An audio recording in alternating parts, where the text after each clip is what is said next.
Hi, this is Mike and Jen with the Watchman News. We're having a 72-hour flash sale in order to help fund our power bill and our internet. Without that, of course, we can't continue operations. We're not asking for donations. We're asking to work for you. If you do want to give us a donation, you can go to paypal.me/The Watchman News. There'll be a link down in the description. Otherwise, as you guys know, we sell cups, we sell e-juice, we sell decals. We can do custom cups, we can do custom decals. The cups are $13.99, shipping included, and the juice is $9.99. Shipping's not included in that, but you only pay one time for shipping no matter how many bottles you buy. So we can do custom stuff. Here's a cup I designed. I know that the handle's broke. We do our practice on broken cups. That's a cup I designed with Leonardo, the super dog. And let's see here. We got this one I never did put on the site, but it's a cup that I had originally designed for the site. This is the one that you see featured on the home page right now. The We Ain't Done, Keep Sharing. They come in a custom triangle box for safe shipping. And the decals, however, these don't have the masking on it. The masking is right here. If I put the masking on it, you wouldn't be able to see the decal. However, before you would receive a decal, it would get the masking on it. Okay, so here's the deal. We cut our own decals. So we sublimate our own cups. So this is we do all this right here at home. And we'll be happy to do custom work. Just email me at orders@thewatchmannews.com, orders@thewatchmannews.com. I'll have that email down in the description.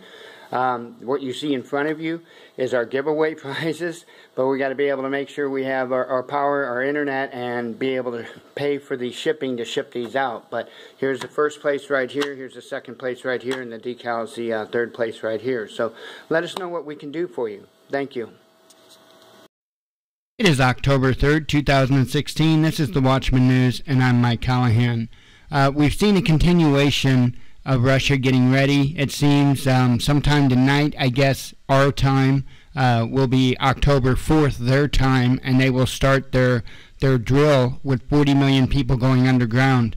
That's not the only thing that we've seen ramp up. We've seen all kinds of different areas ramp up, and it looks like they're more or less trying to set up a defense. So this is coming out of Fox News World. Russia deploys advanced anti-missile system to Syria for first time, U.S. officials say. Russia has deployed an advanced anti-missile system to Syria for the first time, 3 U.S. officials tell Fox News, the latest indication that Moscow continues to ramp up its military operations in Syria in support of President Bashar al-Assad. It comes after Russia's actions led to the collapse of a ceasefire and the cutoff of direct talks with the U.S. While Moscow's motives are not certain, officials say the new weapon system could potentially counter any American cruise missile attack in Syria.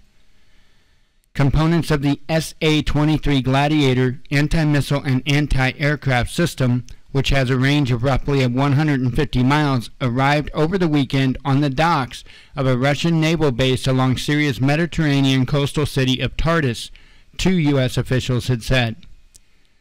It is the first time Russia has deployed the SA-23 system outside its borders, according to one Western official citing a recent intelligence assessment.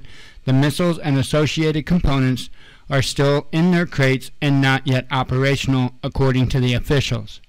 That's kind of an interesting note to add. The U.S. intelligence community has been observing the shipment of the SA-23 inside Russia in recent weeks, according to one official. While the purpose is not clear, one U.S. official asked sarcastically, "Nusra doesn't have an air force, do they?" speaking about the al-Qaeda-linked group in Syria.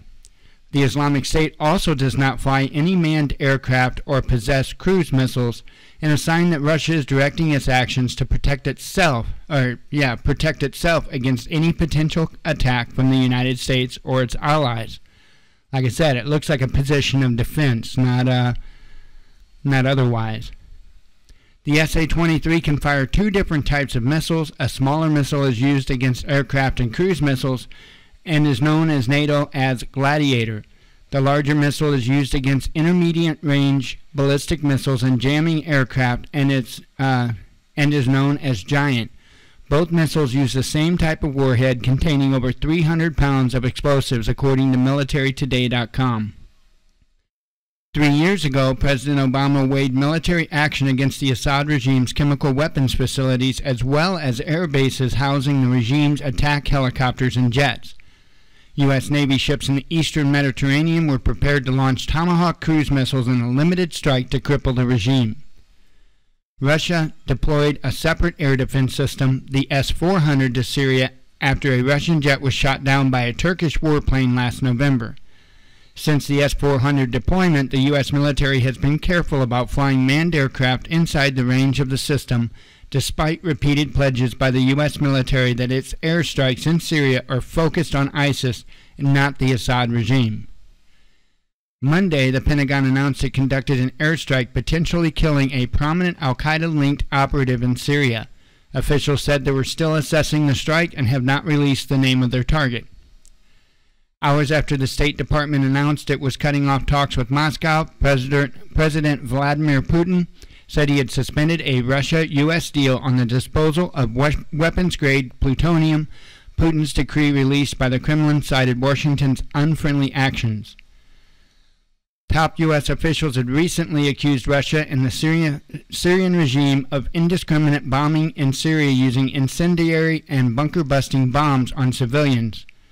2 weeks ago, a UN aid convoy was bombed, killing dozens of aid workers attempting to deliver critical supplies to the more than 200,000 Aleppo residents trapped inside the eastern portion of the city, once Syria's most populated.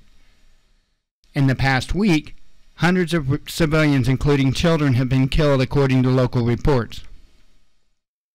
Russia began its air campaign in Syria on September 30, 2015, following a weeks-long buildup of fighter jets and attack aircraft. Long-range bombers flying from Russia and Iran have also been used to attack Syrian rebels, some backed by the United States. Days after Russian bombs started falling in Syria, President Obama predicted that Russia and Iran would find themselves mired in a quagmire. An attempt by Russia and Iran to prop up Assad and try to pacify the population is just going to get them stuck in a quagmire, and it won't work, he told reporters in a White House press conference on October 2, 2015. On Friday, the one-year anniversary of the Russian strikes, the State Department acknowledged that Russia has succeeded in its goal of propping up the Assad regime. It's a grim anniversary. It is hard not to assess that they have succeeded in bolstering the regime, said Mark Toner, a State Department spokesman. So there you go. I'll put the link down in the description, and I just have a feeling we're going to see this ramp up and ramp up. But my concern is going to be over the next few days and this drill that they have. So keep your